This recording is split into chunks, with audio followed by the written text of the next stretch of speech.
امیر المؤمنین مولا علی کائنات کرم اللہ تعالی وجہ الکریم سے روایت ہے کہ اللہ عز و جل کے پیارے رسول نبی مکرم نور مجسم صلی اللہ تعالی علیہ وآلہ وسلم کا فرمان عالی شان ہے، بے شک اللہ عز و جل نے بنی اسرائیل کے ایک نبی علیہ الصلاۃ والسلام کی طرف وحی فرمائی کہ آپ اپنی قوم کو خبر دیجئے کہ جو بھی بندہ میری رضا کے لیے ایک دن کا روزہ رکھتا ہے تو میں اس کے جسم کو صحت بھی عنایت فرماتا ہوں اور اس کو عظیم اجر بھی عطا فرماؤں گا۔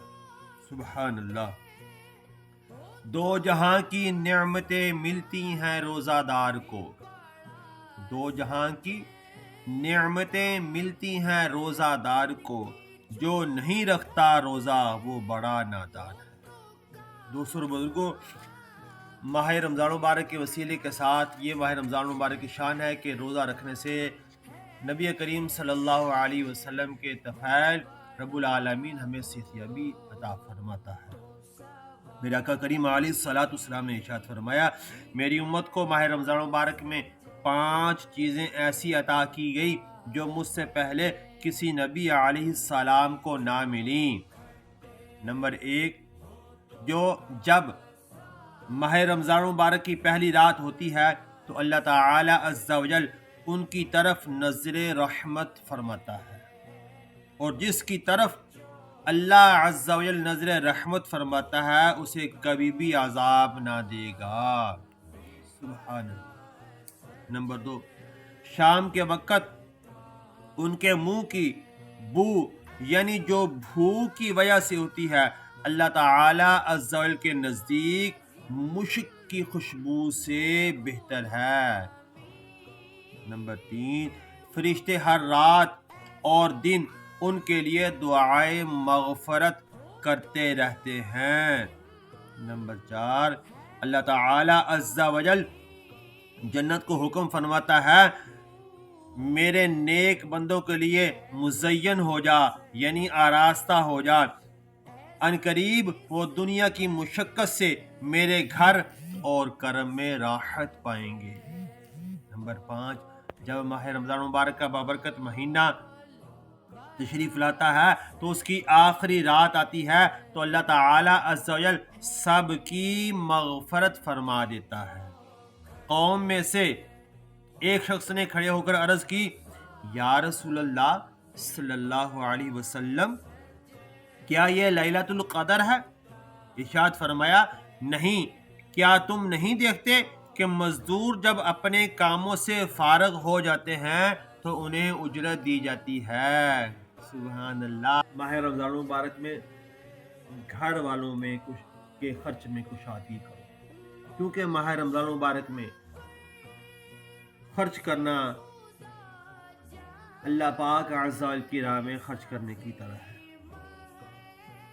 اسی طرح سے روزہ اور قرآن قیامت کے دن شفاعت کریں گے۔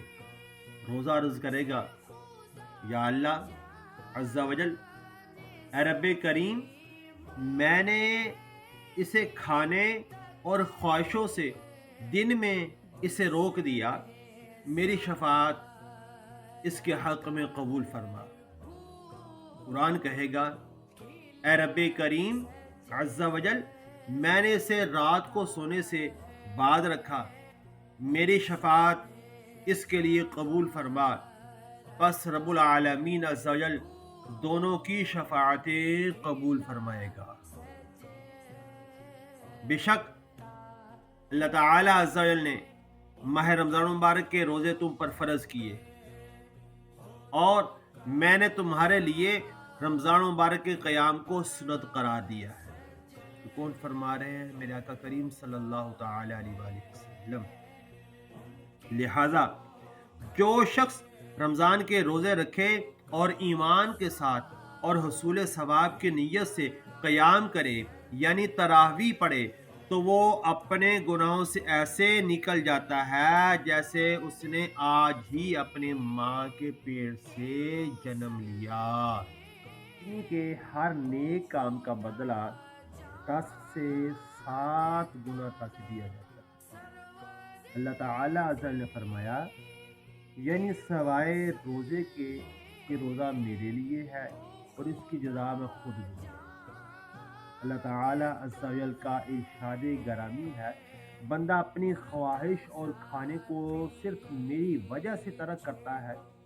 روزہ دار کے لیے 2 خوشیاں ہیں، ایک افطار کے وقت اور ایک اپنے رب العالمین عز و جل سے ملاقات کے وقت۔ روزہ دار کے منہ کی بو اللہ تعالیٰ عز و جل کے نزدیک مشک سے زیادہ پاکیزہ ہے۔ سبحان اللہ، یہ مسلم شریف کی روایت ہے۔ جس نے ایک دن کا روزہ اللہ تعالیٰ عز و جل کی رضا حاصل کرنے کے لیے رکھا، اللہ تعالیٰ عز و جل اسے جہنم سے اتنا دور کر دے گا جتنا کہ ایک کوہ جو اپنے بچپن سے اڑنا شروع کرے یہاں تک کہ بوڑھا ہو کے مر جائے۔ عاصیوں کی مغفرت کا لے کے آیا ہے پیام، عاصیوں کی مغفرت کا لے کر آیا ہے پیام، جھوم جاؤ مجرمو رمضان ماہ غفران۔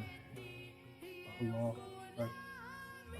جس نے ماہ رمضان مبارک کا ایک روزہ بھی خاموشی اور سکون سے رکھا اس کے لیے جنت میں ایک گھر سبز زبرجد یا سرخ یاقوت کا بنایا جائے گا۔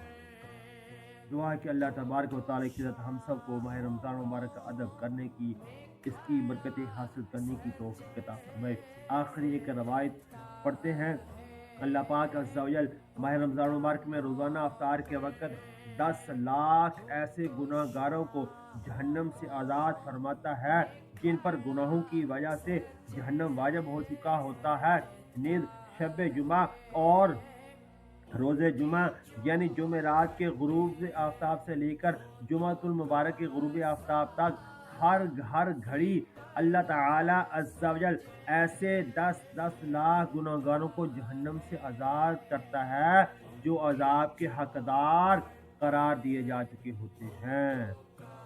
بھائیوں بہنوں گناہوں سے سبھی توبہ کرو، بھائیوں بہنوں گناہوں سے سبھی توبہ کرو، خلد کے در کھل گئے ہیں، داخلہ آسان